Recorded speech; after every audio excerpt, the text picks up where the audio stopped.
Hello everyone. जैसा कि प्रयास ने आपसे वादा किया था कि हम आपके लिए बोर्ड एग्ज़ाम की मॉडल पेपर लाएंगे, तो प्रयास अपना वादा पूरा करते हुए सबसे पहली बोर्ड एग्ज़ाम इंग्लिश की होने वाली है 10th क्लास की, उसके लिए अपना एक मॉडल पेपर लेकर आया है और जो सहर्ष आप सभी विद्यार्थियों के लिए समर्पित है। तो कृपया कर एक बार उस मॉडल पेपर को अच्छे से समझ लें, जांच लें, और उसमें कोई भी दिक्कत है तो आप आराम से मुझसे, कॉन्टैक्ट नंबर है आपके पास, व्हाट्सएप कर सकते हैं, कमेंट कर सकते हैं, किसी भी तरीके से आप अपनी जो भी क्वेरीज हैं वो पूछ कर उनका सॉल्यूशन ले सकते हैं। तो आप सभी के साथ में इसको शुरू करता हूँ। तो जो एग्ज़ाम है, एग्ज़ाम में जो सबसे फर्स्ट आएगी वो आएगी, दो आपके सामने पैराग्राफ आएंगे। तो उन पैराग्राफ्स की जो पिछले वीडियो चैनल पे हैं उनके थ्रू आप अच्छे से इसके बारे में जान चुके हो और उसकी प्रैक्टिस भी कर चुके हो। तो उसके बाद उन दोनों वीडियोस हैं, दोनों पैराग्राफ अच्छे से आपको करना सिखा देंगे। उसके बाद जो आएगा वो आएगा ग्रामर सेक्शन। तो ग्रामर सेक्शन है, उसके लिए कुछ इंपॉर्टेंट टिप्स हैं, इसमें क्वेश्चन इन्वॉल्व किए गए हैं। ये जो ग्रामर की क्वेश्चंस हैं इनको आप केवल प्रैक्टिस के नज़रिए से देखें। इसमें कुछ चीज़ें आपको नोट करनी है तो आप नोट करते हुए चलिए, और कुछ चीज़ें हैं वो आपको क्वेश्चन वाइज है वो देखते चलना है। आप प्रैक्टिस के लिए इनको एग्जाम्पल के नज़रिए से देखते रहिए। जैसे फर्स्ट जो क्वेश्चन लिया गया वो है फार्मर ब्लैंक्स अस फूड गिव। तो अब इसमें ये कह रहा है कि करेक्ट फॉर्म ऑफ वर्ब देनी है। तो इसकी जो करेक्ट फॉर्म ऑफ वर्ब है वो सबसे पहले आप इसमें देखिए कि कोई ना कोई आपको एडवर्ब या कोई ऐसा क्लू मिले जिसकी सहायता से आप पहचान पाए कि भाई इसमें ये करेक्ट फॉर्म ऑफ वर्ब दी जाएगी। तो ऐसा कोई क्लू इसमें नहीं दिया गया है, क्योंकि ये सेंटेंस है एज ए यूनिवर्सल ट्रूथ, जिसको हम सिंपली भाषा में शाश्वत सत्य बोलते हैं, तो उस तरीके का है। तो उसी तरीके से इसमें यूज किया जाएगा प्रेजेंट सिंपल। प्रेजेंट सिंपल के जो रूल फॉलो किए जाएंगे, तो इसमें गिव है, उसकी जो फॉर्म आ जाएगी गिव्स। तो आप यहाँ ब्लैंक्स में आप भर देंगे गिव्स, तो ये आपका क्लियर हो जाएगा। उसी तरीके से दूसरा है, तो दूसरे सेंटेंस में प्रॉपर वे में राइट फॉर्म ऑफ वर्ब है वो कैसे की जाती है वो आप सीखेंगे। तो जब भी आपसे क्वेश्चन किया जाए करेक्ट फॉर्म ऑफ वर्ब, तो उसके लिए आपके पास 3 स्टेप हैं, यानी आपको 3 तरीके से स्टेप्स में चलना है जिससे करेक्ट फॉर्म ऑफ सही हो जाए। सबसे पहले आप उसमें कोई ऐसा क्लू ढूंढो जो क्लू आपको ये बता पाए कि इसमें कौन सा टेंस आएगा। उसको कहते हैं एडवर्ब, यानी एक एडवर्ब दी होगी जो आपको बताएगी कि इसमें कौन से टेंस में आपको ये सेंटेंस कंप्लीट करना है। फिर दूसरा स्टेप होगा कि उस क्लू के आधार पे, या हम कहें कि उस सहारे के आधार पे टेंस का पता करना। और तीसरा स्टेप होगा कि उस टेंस की helping verb plus main verb, ये दोनों आपको खाली स्थान में रखने, वही करेक्ट फॉर्म ऑफ वर्ब होती है। तो सिंपल सा है कि करेक्ट फॉर्म ऑफ वर्ब का मतलब है helping verb plus main verb का मिला हुआ रूप। भरेंगे कैसे? टेंस के हिसाब से। टेंस का पता कौन बताएगा आपको? एडवर्ब। तो इसका एग्जांपल सीधा सिंपल है। इसमें देखो कि आपको दिया हुआ लुक, तो ये लुक है वो एज एडवर्ब आपको ये बताती है कि इसमें प्रेजेंट कंटिन्यूअस आएगा। तो इसका मतलब है आपके सामने 2 जो स्टेप है वो कंप्लीट हो गई। एडवर्ब पहचान ली और सेकंड आपने टेंस का पता कर लिया एडवर्ब की सहायता से। अब सिंपल सा तीसरा काम बचा कि टेंस के हिसाब से आप हेल्पिंग वर्ब रख दो और मेन वर्ब रख दो, आपका काम पूरा है और सही है। तो लुक ने बताया कि प्रेजेंट कंटिन्यूअस, तो प्रेजेंट कंटिन्यूअस टेंस का पता चल गया। अब प्रेजेंट कंटिन्यूअस की हेल्पिंग वर्ब रख दो और प्रेजेंट कंटिन्यूअस की मेन वर्ब रख देंगे। तो आपने सब्जेक्ट देखा द बॉयज, तो द बॉयज प्लूरल है। प्रेजेंट कंटिन्यूअस की हेल्पिंग वर्ब टेंस के अनुसार होती है इज, आर, एम, तो प्लूरल के साथ आर आएगी। तो हेल्पिंग वर्ब के रूप में तो यहाँ आ गया आर, प्लस मेन वर्ब जो भी ब्रैकेट में दी रहती है वो फर्स्ट फॉर्म में रहती है। तो present continuous main verb demand करता है आईएनजी फॉर्म, तो फाइट में आईएनजी कनेक्ट कर देंगे। तो आपके जो ब्लैंक्स है खालिस्तान में आ गया आर प्लस फाइटिंग, यानी आर फाइटिंग। तो सेंटेंस बन गया look the boys are fighting on the field. Clear? इतना सिंपल सा काम है जो आपका करेक्ट फॉर्म ऑफ वर्ब का क्वेश्चन आपको करना है। अब इसी तरीके से थर्ड को करने की आप प्रैक्टिस करेंगे तो देखें कि इस सेंटेंस में कोई ऐसा क्लू है जिससे आपको पता चले कि टेंस कौन सा है। तो इसमें सेंटेंस में आपने दे रखा एवरी ईयर, यानी एवरी प्लस टाइम एडवर्ब है। किसकी एडवर्ब है? प्रेजेंट सिंपल की। एवरी के बाद बेटा कोई भी टाइम लगा हुआ है, every year, every week, every day, तो इस प्रकार का कोई भी टाइम है एवरी के साथ लगा हुआ है तो आप सीधे समझ जाओगे प्रेजेंट सिंपल है, यानी वाक्य किस में कंप्लीट होगा? प्रेजेंट सिंपल में। तो इस वाक्य को आप करेंगे प्रेजेंट सिंपल में कंप्लीट। आपकी जो वर्ब है मेन वर्ब वो है सेलिब्रेट। तो प्रेजेंट सिंपल वाक्य नेगेटिव भी नहीं है और इंटरोगेटिव भी नहीं है, ये आपने अच्छे से सीख लिया था वीडियोस में। तो जब वाक्य नेगेटिव नहीं है, इंटरोगेटिव नहीं है, इसका मतलब कैसा है? पॉजिटिव है। अब पॉजिटिव है तो इसका मतलब प्रेजेंट सिंपल पॉजिटिव में हेल्पिंग वर्ब नहीं लगती। तो बिना हेल्पिंग वर्ब तो एक टेंशन खत्म हुई, अच्छी बात हुई ना। हेल्पिंग वर्ब और मेन वर्ब के जोड़े को करेक्ट फॉर्म ऑफ वर्ब कहते हैं, है ना। तो एक चीज तो कम हो गई, हेल्पिंग वर्ब तो लगानी नहीं, बची मेन वर्ब। तो प्रेजेंट सिंपल मेन वर्ब है तो सेलिब्रेट से बनानी है। आपका जो सब्जेक्ट है वो प्लूरल है, प्लूरल है तो आप ऐसा का ऐसा फर्स्ट फॉर्म रख देंगे, सेंटेंस सही है, यानी सेंटेंस बन जाएगा we celebrate Holi every year. अब बताओ इससे सिंपल कोई चीज हुई क्या? सबसे सिंपल है, जैसा ब्रैकेट में था वैसा का वैसा रख दिया, आपका आंसर सही है। इसी तरीके से फोर्थ है वो एक अलग तरीके का एग्जाम्पल लिया गया जिससे कि आपको कोई दिक्कत नहीं हो एग्जाम में, हर तरीके से आप कर पाओ तैयारी। तो इसमें आप यहाँ टिक करेंगे तो आप देखेंगे ध्यान से कि ये प्रश्नवाचक सेंटेंस है, प्रश्नवाचक यानी इंटरोगेटिव है, तो कोई टेंशन वाली बात नहीं है, हमें तो वही तरीका यूज करना है, अलग से कोई तरीका नहीं है। अब देखेंगे कि यहाँ दे रखा है यस्टरडे, यस्टरडे, लास्ट ईयर या लास्ट प्लस टाइम, अगो, बिफोर, प्रीवियस प्लस टाइम। तो इस प्रकार की जो भी एडवर्ब्स होती हैं वो एडवर्ब पास्ट सिंपल का डिमांड करती हैं। समझ में आ गई बात? नोट कर लीजिए। लास्ट प्लस टाइम यानी लास्ट ईयर है, लास्ट डे है। प्रीवियस प्लस टाइम जैसे प्रीवियस डे है, प्रीवियस ईयर, प्रीवियस वीक, या एगो है, बिफोर है, लास्ट ईयर है। तो इस प्रकार की जितनी भी एडवर्ब्स होती हैं वो पास्ट सिंपल की डिमांड करती हैं। तो यहाँ आप देखेंगे यस्टरडे दिया हुआ है, यस्टरडे का मतलब सीधा सा आपके लिए कि पास्ट सिंपल में आपको वाक्य को कंप्लीट करना है। अब आप देखेंगे कि दो ब्रैकेट दिए हुए हैं, है ना, दो ब्लैंक्स है ना, ये और ये। जब भी दो ब्लैंक्स आए तो सिंपल सी बात समझ जाओ कि पहले ब्लैंक में हमेशा हेल्पिंग वर्ब आएगी और दूसरे ब्लैंक में मेन वर्ब आएगी। तो पास्ट सिंपल है, इंटरोगेटिव सेंटेंस है, इसका मतलब आपको एचवी की डिमांड कर रहा है। तो सीधी सी बात है, पास्ट सिंपल की हेल्पिंग वर्ब एक ही होती है डिड, यहाँ रख देंगे डिड, और यहाँ फिर मेन वर्ब कैसी आएगी? यदि आपने अच्छे से वीडियो देखे हैं तो आपको पता है कि डू, डज, डिड के साथ मेन वर्ब फर्स्ट फॉर्म में आती है। तो इसका मतलब यहाँ आ जाएगा डिड, यहाँ आ जाएगा यू, और यहाँ आ जाएगा सेंड, यानी जो दे रखी है वैसी की वैसी फर्स्ट फॉर्म आ जाएगी।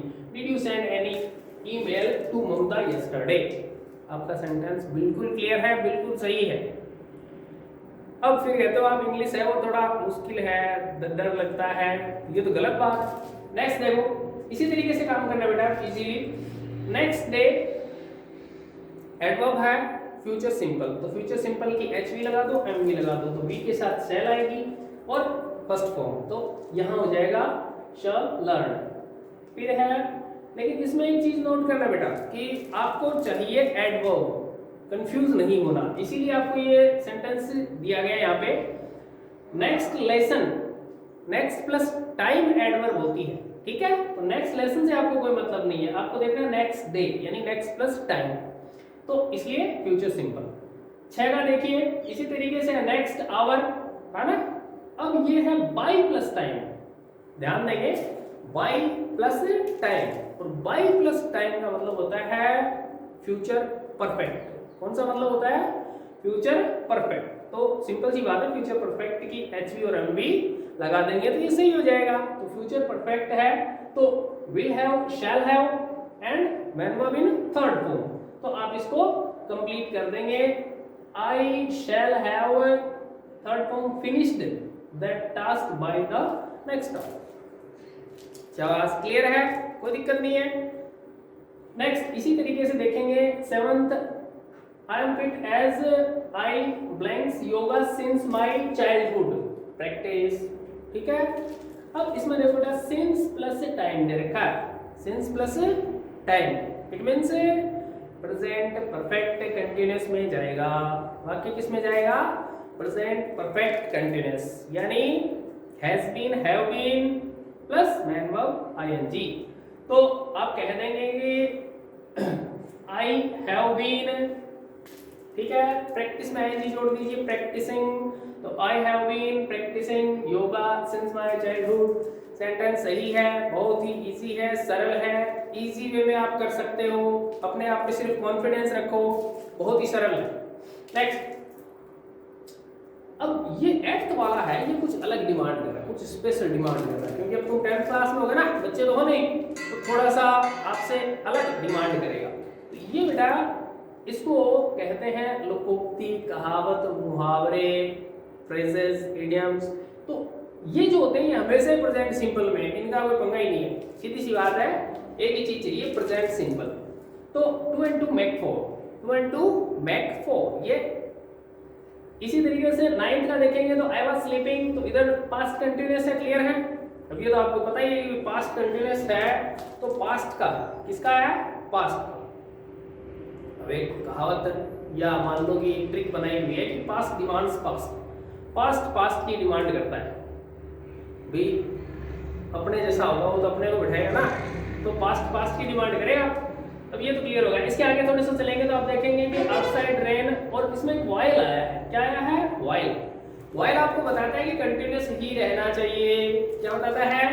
कंटिन्यूअस ही रहना चाहिए। तो आप कहते हैं I was sleeping while it के साथ वाज, और रेन में ING, it was raining, it was raining. Clear है? हाँ, शाबाश। नेक्स्ट देखेंगे कि 10th है, 10th को चेक करेंगे, Maharana Pratap the king of Mewar be. अब बेटा इसने थोड़ा सा अलग करने की कोशिश की है कि आपको थोड़ा सा आपका जो चेक कर रहा है तैयारी, कितनी तैयारी करते हुए, कितना पढ़ा आपने, तो बी की फॉर्म मांग रहा है। तो बी की 5 फॉर्म्स होती हैं, प्रेजेंट 3 और पास्ट की 2। सिंपली याद रखिए is are am was were. यदि ब्रैकेट में बी दिया हुआ है तो आपको देनी है इज आर एम या वाज वर, इन 5 में से एक आएगी। अब आप कहेंगे इसे ये कैसे पता चले? तो बात यदि प्रेजेंट की है तब तो इज आर एम में से दे दो, और यदि पास्ट की है तो वाज वर में से दे दो। अब देखो जैसे सीधी सीधी बात है, महाराणा प्रताप प्रेजेंट की बात है, पास्ट की, गुड, पास्ट की बात है ना, तो इसका मतलब इसमें आएगा वाज या वर। अब महाराणा प्रताप सिंगुलर है तो वाज दे दो, कितना इजी वे में, समझ में आएगा बात? तो हो जाएगा Maharana Pratap was the king of Mewar, good, clear. Next 11th का देखेंगे तो 11th है, सेंटेंस को एक बार थोड़ा सा ध्यान से देखेंगे तो वाटर ब्लैंक्स दे रखा है एट 100 डिग्री सेल्सियस बॉइल, ऐसा कुछ केमिकल की सुगंध आ रही है ना इसमें, साइंस की कुछ सुगंध आ रही है ना, हाँ गुड। तो ये है साइंटिफिक फैक्ट। क्या है? Scientific fact. और scientific fact, geographical fact, social fact, ये सारी चीजें हैं वो हमेशा ही प्रेजेंट सिंपल में जाएंगी। समझ में आ गई बात? यानी प्रेजेंट सिंपल कंप्लीट करना है। तो आप इसको कर देंगे water at 100 degree Celsius boil, तो बॉइल्स एस जुड़ जाएगा बिकॉज वाटर इज सिंगुलर, ये सिंगुलर है इसलिए इसमें एस कनेक्ट हो जाएगा, बॉइल्स एट 100 डिग्री सेल्सियस। इसको रट लो जी, क्यों? क्योंकि ये हमेशा इसी स्थिति में आएगा। क्लियर है? तो ये आपका पहला जो प्रैक्टिसिंग टॉपिक है वो आपका कंप्लीट हुआ, करेक्ट फॉर्म ऑफ वर्ब। इसको आपको इसी तरीके से प्रैक्टिस करनी है, जो जो चीज़ें बताई गई हैं उनको आप नोट कर लीजिए और आगे अपनी प्रैक्टिस कर लीजिए।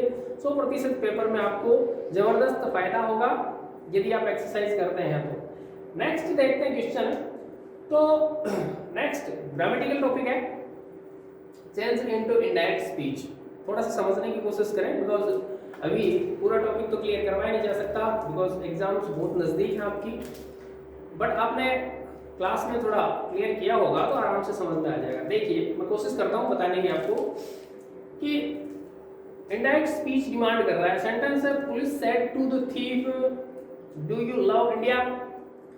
अब सेंटेंस में जहां जहां चेंजेस होंगी वहां आप देखेंगे ध्यान से कि ये कहता है देखो फर्स्ट चेंज यहाँ करना पड़ेगा, सेकंड चेंज यहाँ करना पड़ेगा, थर्ड यहाँ, फोर्थ यहाँ और फिफ्थ यदि हो तो।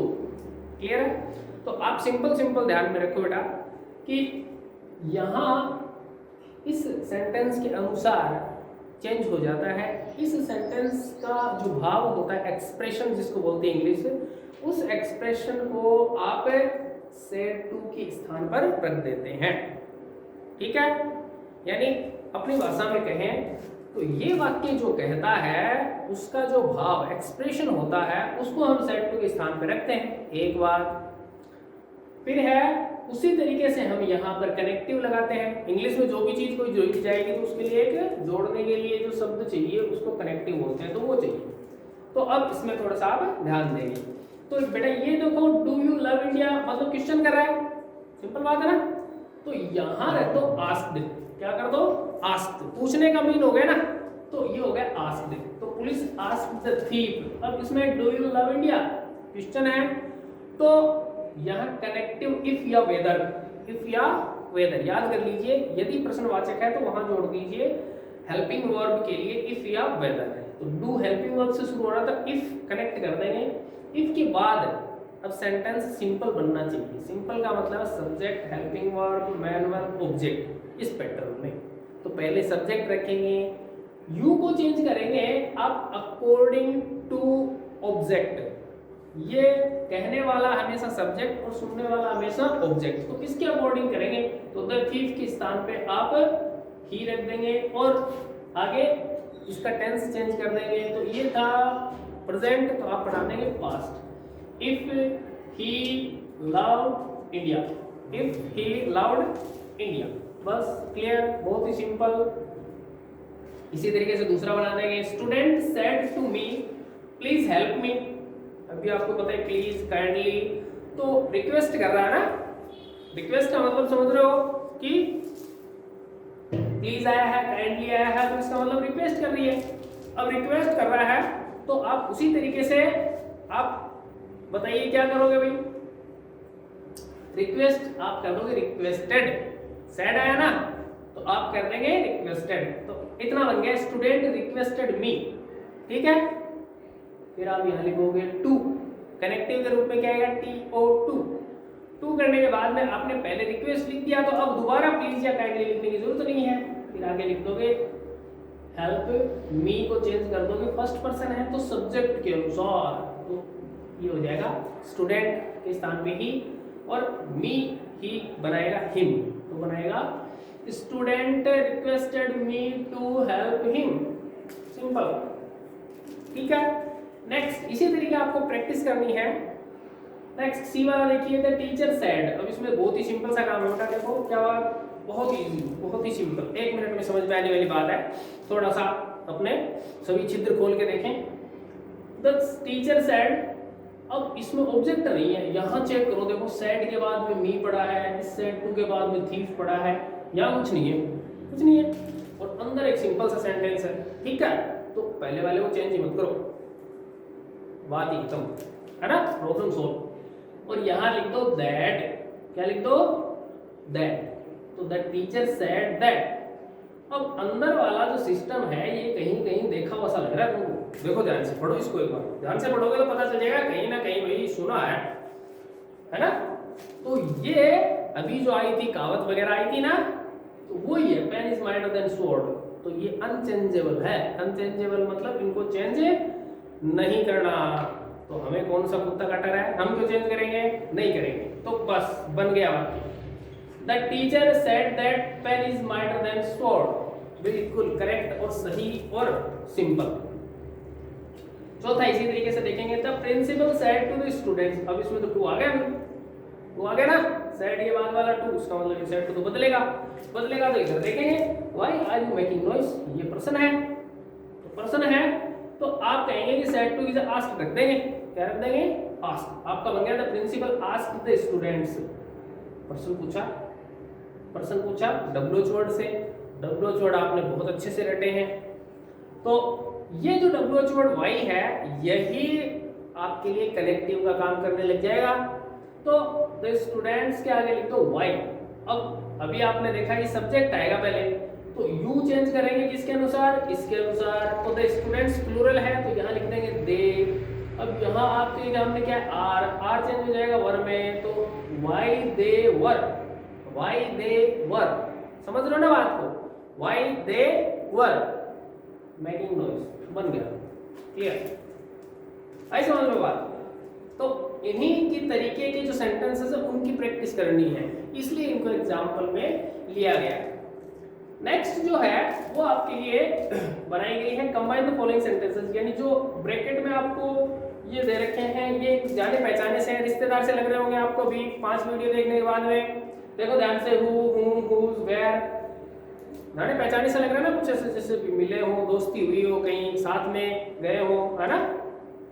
हाँ, जिमन ने गया होगा, खान ने जिमन ने को बुला होगा तो नुक्ता पे गया होगा, तो लग रहा है ऐसे कि हाँ साथ में रहे हैं इनके ना पिछले कुछ दिनों से, तो वही है। और ये अपनी दोस्ती का फर्ज निभाएंगे, यदि आपने इनसे दोस्ती की है पक्का अपनी दोस्ती का फर्ज निभा के देंगे आपको। जैसे इसमें करना क्या है, कंबाइंड सेंटेंस वाले में 2 सेंटेंस दिए गए हैं, इनको ब्रैकेट वाले जो वर्ड की सहायता से इन दोनों को कनेक्ट करनी है, ठीक है। अब आप कहेंगे कि हम कैसे करेंगे, बहुत ही सिंपल है बेटा। एक लाइन याद रखो, डब्ल्यूएच वर्ड आपने पढ़े हैं अच्छे से, दोस्ती भी कर ली होगी। डब्ल्यूएच वर्ड जिसको पूछने के लिए आता है उसी को जोड़ने के लिए आता है। डब्ल्यूएच वर्ड जिसको पूछने के लिए आ रहा था, है ना, आपने चार्ट याद किया है, रटा है ना, तो वो 2 जगह काम आ जाएगा। जिस चीज को पूछ रहा था ना उसी चीज को जोड़ने के लिए काम में आएगा, यानी डब्ल्यूएच वर्ड के चार्ट की कॉलम नंबर 3, कॉलम नंबर 3 वो काम यहां भी आएगी। जैसे एग्जांपल के तौर पे बता रहा हूं मैं आपको कि हु है, डब्ल्यूएच वर्ड था तो ये जोड़ रहा था, सॉरी पूछ रहा था सब्जेक्ट को। किसको पूछ रहा था, सब्जेक्ट को, हाँ। अब ये जोड़ेगा भी सब्जेक्ट को। हुम है वो वहां पर पूछ रहा था इनडायरेक्ट ऑब्जेक्ट को, तो बेटा जोड़ेगा भी इनडायरेक्ट ऑब्जेक्ट को। अब हुज है वो रिलेशन या पजेस पूछ रहा था तो जोड़ेगा भी उसी को। वेयर है वो प्लेस को पूछने के लिए आता है ना, तो जोड़ेगा भी प्लेस को। इससे सिंपल हो ही नहीं सकता, कर लोगे, गुड। देखो जैसे एक मैं आपको जोड़ के बताता हूं, Mamta is my class teacher, she punished me yesterday. देखो बेटा पहले का सब्जेक्ट ममता, दूसरे का सब्जेक्ट सी, क्लियर है। कनेक्ट करना हु से, पहले तो इसको हटाओ, यहां से हटा दिया क्योंकि 2 सेंटेंस को जोड़ के एक कर रहे हो तो 2 सब्जेक्ट तो चाहिए नहीं। तो आप देखो ध्यान से, इसकी जगह रख दो हु, क्या रख दो, हु, क्लियर है ना। दूसरे सब्जेक्ट को हटा के इसकी जगह आपने रखा हु। अब बन गया who punished me yesterday, who punished me yesterday.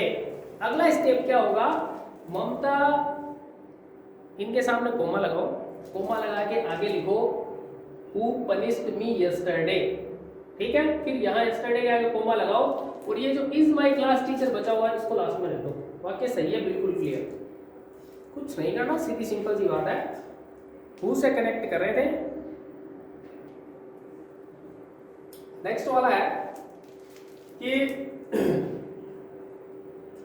He is Hanuman, you met him last year. अब इसको कनेक्ट करना किससे है, होम से। होम किसको जोड़ता है, गुड, होशियार हो गए थे। तो होम किसको कनेक्ट करता है, इनडायरेक्ट ऑब्जेक्ट। इसमें देखो इनडायरेक्ट ऑब्जेक्ट कौन है, हिम, इसको हटा दो, क्लियर है। अब देखो कनेक्ट कैसे होगा, ही इज हनुमान, ठीक है, कोमा लगाओ, फिर लिखो whom, यहां जाएगा you met last year, you met last year. Him नहीं आएगा क्योंकि हिम को ये कनेक्ट कर रहा है, इनडायरेक्ट ऑब्जेक्ट को जोड़ने के लिए है ना, तो 2 बार थोड़ी लिखोगे। तो यहां लिख दो whom you met last year, बिल्कुल क्लियर है, साफ सीधा, इससे सरल कुछ नहीं है। थर्ड वाला अब बहुत आसान से जुड़ जाएगा, whose यानी किसको जोड़ेगा, रिलेशन या पजेस को जोड़ेगा। अब देखो रिलेशन या पजेस कहां दिख रहा है, देखो ये देखो ध्यान से, इट्स क्या है, इट्स आर्मी इज ग्रेट, यानी इसकी आर्मी, इसकी आर्मी, इसकी यानी इधर देखो इंडिया, इंडिया की आर्मी। तो आप जोड़ दोगे बहुत ही आराम से, India is my country, its को हटा दो, इट्स की जगह लिख दो whose army is great, whose army is great. बहुत ही सिंपल सा काम है। हाँ गुड। इसी तरीके से तीसरा देखोगे कि this is Napasar, I was posted there as lecturer at cost, कि है देखो इसमें देखो ध्यान से कि वेयर से कनेक्ट करना है। अब बेटा आपको अच्छे से पता है कि वेयर से कनेक्ट करोगे तो प्लेस को कनेक्ट करेगा। प्लेस कहाँ दे रखा है इसमें, जगह का नाम कौन सा है, हाँ गुड, ये दिख रहा है नापासर है, जगह का नाम है, तो इसको कनेक्ट कर दो। This is Napasar where I was posted there as lecture at pass, सीधी सी बात है, नापासर क्या है, वेयर जुड़ जाएगा बस। Clear, good. नेक्स्ट देखते हैं, पैसिव बनानी है ना, passive, subject goes to object, object comes to subject, ये तो आपको याद होंगे। अगला है एचवी के लिए है, तो एचवी के लिए सिंपल से नियम बता देता हूं आपको, थोड़ा सा जल्दी जल्दी ध्यान में रखें कि जो एचवी है वो 8 जो टेंस है उन्हीं में यूज की जाती है, यानी पैसिव बनता है 8 में, तो इसका मतलब थोड़ी दिक्कत तो तुम्हारी, हाँ कितना खुश हुआ है भाई, थोड़ी टेंशन तो कम हुई, 8 में पैसिव बन रही है, ठीक है। बनती कौन से में नहीं है, तो उसके लिए आपको याद रखना है कि तीनों तो परफेक्ट कंटीन्यूअस में नहीं बनती और एक फ्यूचर कंटीन्यूअस, तो 4 कम हो गए, 8 बच गए। इन 8 को जब आप अच्छे से सीखने की कोशिश करेंगे तो आप देखेंगे कि 6 तो ऐसे टेंस हैं जो बिना कंटीन्यूअस है और 2 ऐसे टेंस हैं जो कंटीन्यूअस वाले हैं। तो सिंपल सी बात है कि 6 में तो एक टेंस आगे वाली एच भी ले लो, जैसे प्रेजेंट सिंपल है तो प्रेजेंट सिंपल पैसिव बनाने जा रहे हैं तो प्रेजेंट कंटीन्यूअस की एच भी ले लेंगे, उधारी ले लो भाई, देते हैं आराम से। तो इस तरीके से क्लियर हो, ठीक है। और 2 टेंस हैं कंटीन्यूअस वाले, प्रेजेंट कंटीन्यूअस, पास्ट कंटीन्यूअस, उसमें क्या करो उसी टेंस की एच भी रखो और प्लस बीइंग जोड़ दो। जैसे प्रेजेंट कंटीन्यूअस की एच होती है is are am, simple tense में पैसिव बनाओ तो is are am plus being, is being, are being, am being, ये हेल्पिंग वर्ब का फंडा है। मैन वर्ब हमेशा ही थर्ड फॉर्म रखनी है, क्लियर है। फिर यदि आपके सामने आ जाए बेटा कोई मॉडल, तो मॉडल प्लस बी कर दें, वो एच भी बन जाएगी। जैसे सेल है, सेल भी कर दो, मस्ट है, मस्ट भी कर दो, शुड है, शुड भी कर दो, कैन है, कैन भी कर दो। इस तरीके से होता है। बाकी जो एग्जांपल्स में देखते चलेंगे। जैसे आप कह रहे हैं कि चिल्ड्रन आर मेकिंग नॉइज, तो देखो ये सब्जेक्ट है, ये एचवी है, ये एमपी है और ये ऑब्जेक्ट है, ये मेन रोल करता है पैसिव में, तो ये चला जाएगा सब्जेक्ट में। तो आप बता देंगे नॉइज, यहां जाएगा, आर मेकिंग प्रेजेंट कंटीन्यूअस है तो noise singular, noise is making था, है ना, तो इसको आप कहेंगे make, made, made, third form, तो हो जाएगा noise is being made by the children, noise is being made by the children, इस तरीके से। सेकंड वाला है teacher teachers the lesson, simple है, टीच में ऐसे दिख रहा है आपको, तो इसका मतलब आपकी प्रेजेंट सिंपल में बनानी है, तो आप बना देंगे the lesson is taught by the teacher. इसी तरीके से do not make a noise, imperative sentence आ गया, है ना, कौन सा आ गया, इंपेरेटिव। तो सिंपल सा तरीका याद रखो, कोई भी इंपेरेटिव सेंटेंस है तो उसमें को यू आर प्लस वाक्य का एक्सप्रेशन, ठीक है। जैसे कि यू आर इसमें मना कर रहा है, यू आर फॉरबेड, ठीक है। यदि ये आप कहते हो एडवाइस दे रहा है तो यू आर एडवाइज्ड, रिक्वेस्ट कर रहा है यू आर रिक्वेस्टेड, इस तरीके से बन जाएगा बस। तो इसमें आप मान लो यू आर एडवाइज्ड, भी एडवाइस दे रहा है, you are advised to not make a noise, बताओ कहां दिक्कत है, you are advised to not make a noise. Who can play the piano, ये फोर्थ टाइप का आ गया। इसमें क्या है, ये इंटरोगेटिव सेंटेंस है, बना किससे रही है, WH वर्ड से बना, ठीक है। तो इसको आप करेंगे हु कैन प्ले पियानो, यानी ऑब्जेक्ट को ना पियानो, तो the piano can be played by whom, या by whom the piano can be played, clear. तो इस तरीके से इनको आपको प्रैक्टिस करना है, ज़्यादा संभावना यही है कि जो इसमें लिया गया है उससे मिलते जुलते ही क्वेश्चन आएंगे, तो आप इनको अच्छे से प्रैक्टिस कर लें। फिर है make the question for answer given below. ये आपको बहुत ही अच्छे तरीके से देखना है, आपने सीख लिया होगा, आता होगा मैं मानता हूँ। रीजन जो भी वीडियोस थे उसमें अच्छे से बताया गया था, तो ये मैं यहाँ नहीं बता रहा, आपको वीडियो में क्लियर कर लेना है। दूसरा देखिए आप, my name is Hanuman moon, ये प्रश्न कब आए, है ना? तो ये यदि उत्तर है तो आपको पूछा जाएगा कि आपका नाम क्या, तभी तो आप उत्तर दोगे ना। तो इसका हो जाएगा व्हाट इज योर नेम। उसी तरीके से टैग क्वेश्चन अच्छे से आपको बताया हुआ है, तो मैं यहाँ नहीं बता रहा। फिर उसके बाद देखो please excuse me, please excuse me, अभी वाला इंपेरेटिव सेंटेंस है, तो बेटा टैग लगानी है तो आप लगा देंगे विल यू। क्या लगा देंगे? Will you. ये याद रखना, नई चीज है। यदि ऐसा सेंटेंस है तो उसके सामने आप टैग करेंगे विल यू। ये आपको अच्छे से बताया हुआ है। ये आपके यदि ये उत्तर आ रहा है कि my name is Hanuman moon, तो इसका प्रश्न पूछा गया होगा व्हाट इज योर नेम। ये और इसमें आपको पता ही यस लगा के दे रखा है, अच्छे से वीडियो में आपको क्लियर करवाई हुई है ये बात, और आपके चेहरे खिले हुए बता रहे हैं कि ये आपको आता है। नेक्स्ट देखते हैं, ये बेटा आएगा अल्टरनेटिव। अल्टरनेटिव यानी ब्रैकेट में दिए होंगे दो ऑप्शन, उनमें से चूज करके आपको खालिस्तान बनाना। तो आप इनको थोड़ा थोड़ा ग्रामेटिकल रूल्स हैं उनको ध्यान में करते हुए बनाते चलेंगे, कोई दिक्कत नहीं, समझ में आ जाएगा। जैसे ये है कि आई ही एम रीडिंग ए नोवेल, तो इसमें या तो एज वेल एज देनी है या एंड देना है ना। तो यदि एंड देते हो तब तो ये प्लूरल हो जाती, और यहाँ क्या था? प्लूरल की एचवी। तो एज वेल एज है वो आएगा यहाँ पर, क्योंकि यहाँ सिंगुलर दे रखा है, और एज वेल एज में जो फर्स्ट जो सब्जेक्ट है उसके अनुसार बनता है। दूसरा है व्हेन ऑल्दो, तो इसमें व्हेन जो देती है वो यदि इसमें करेक्ट होता है तो वो कनेक्टिव इसको नहीं ले रहा, तो इसका मतलब ये लेगा ऑल्दो। ऑल्दो, फिर although Ram is poor he is honest. Third है इसमें देखो वाज शाइनिंग, मींस कंटीन्यूअस है। तो अब ये जो कंटीन्यूअस है, इस कंटीन्यूअस के अनुसार कौन सा ले सकते हो आप? व्हाइल लोगे या व्हेन लोगे? तो ये व्हाइल लेगा, कौन सा लेगा? व्हाइल। तो सेकंड है। फोर्थ जो है वो देखिए आप, Daiya ji tried his best he couldn't make the goal. अब इसमें देखो ध्यान से, दो सेंटेंस है देखो, येट सो। येट है वो निगेटिव, हमेशा निगेटिव में ही यूज होगा, याद रखिए।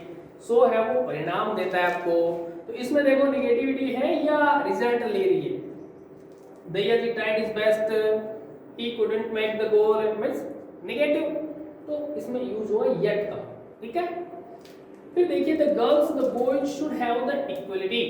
अब इसमें आपको ध्यान से देखना है कि और लगाए एंड लगाए, सेंटेंस की जो सेंस है वो बताएगी। The girls blanks the boys, अब जो इक्वलिटी है वो दोनों को मिलनी चाहिए या एक को, और तो कहेगा अथवा, समझ रहे हो, यानी इसको या इसको। एंड कहेगा दोनों को, इक्वलिटी तो सभी को मिलनी चाहिए, तो यहाँ क्या आ जाएगा? एंड आ जाएगा। तो इस तरीके से आपको इसको चेक करनी है।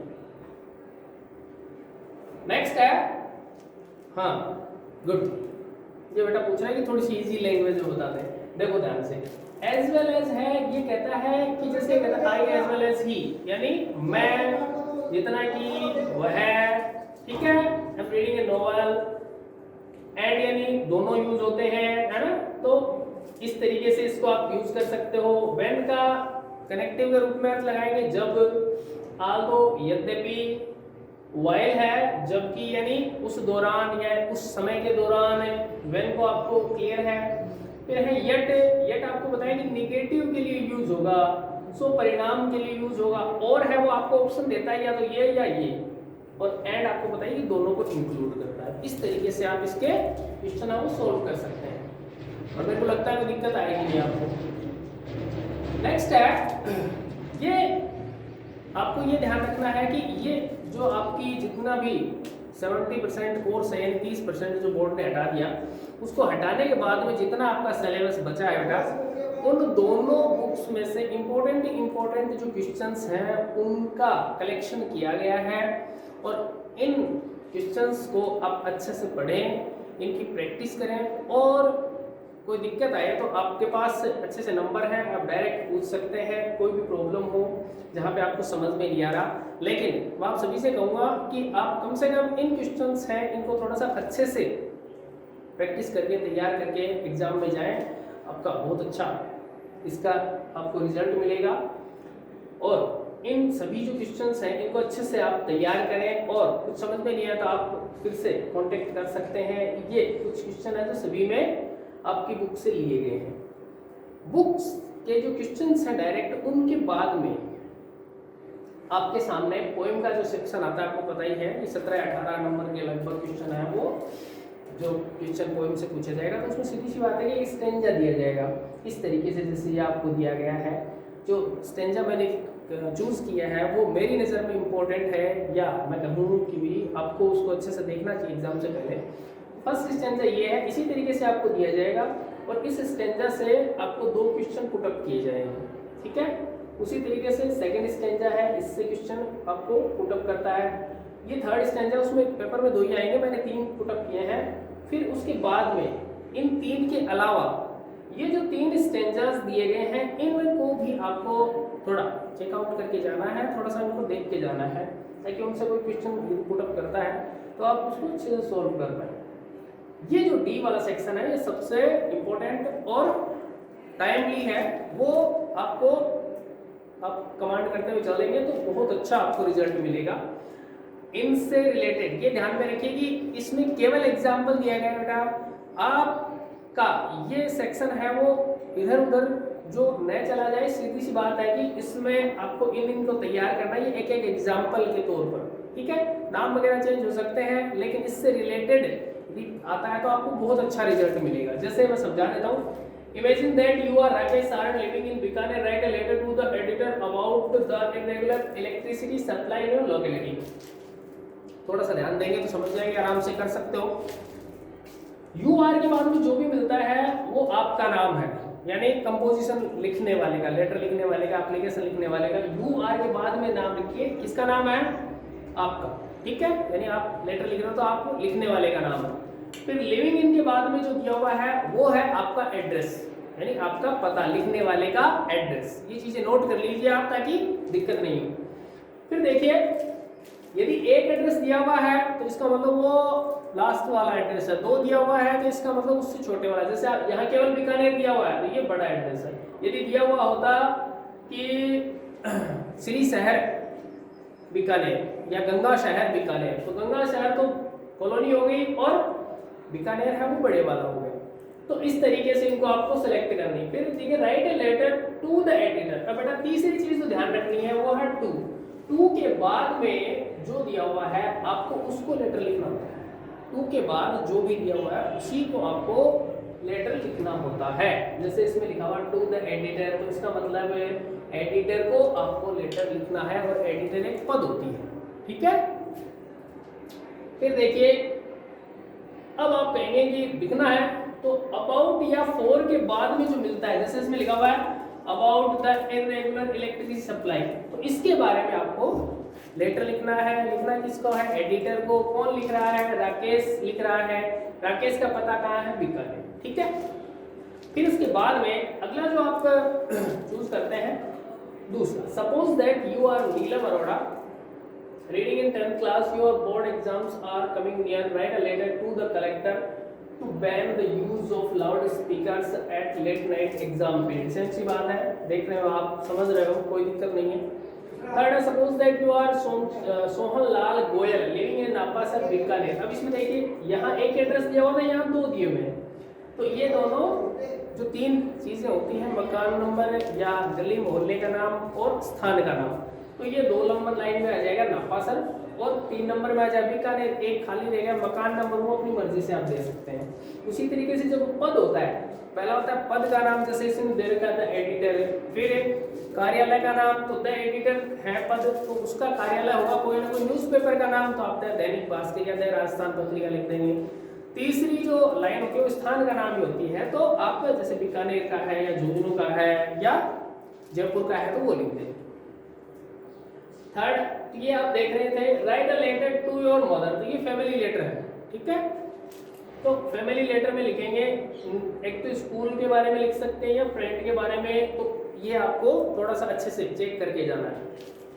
फिर देखिए, इमेजिन दैट यू आर शरण कडेला लिविंग इन कोलायत बीकानेर, ये वही एड्रेस दिया हुआ है। आपने 10th क्लास पास की थी और आपको अब 11th में एडमिशन चाहिए साइंस स्ट्रीम में। राइट एन एप्लीकेशन, ये एप्लीकेशन लिखनी है। किसको लिखनी है? 2 के बाद देखो प्रिंसिपल को, गवर्नमेंट सीनियर सेकेंडरी स्कूल नापा शहर के प्रिंसिपल को एडमिशन के लिए आपको एक एप्लीकेशन लिखनी है। ठीक है, तो इसमें मेरे हिसाब से कोई दिक्कत नहीं होगी। आप ये एक एक एग्जाम्पल हो अच्छे से तैयार करके जाएं। इसी तरीके से इसके आगे अगला है, imagine that you are Harpul Singh reading in 11th class. Harpul Singh हो, आप 11th क्लास में पढ़ते हो, आपने 10th क्लास लास्ट ईयर पास कर ली, खुश नसीब था, कोरोना में 10th क्लास पास हो गई हरपुल सिंह, है ना?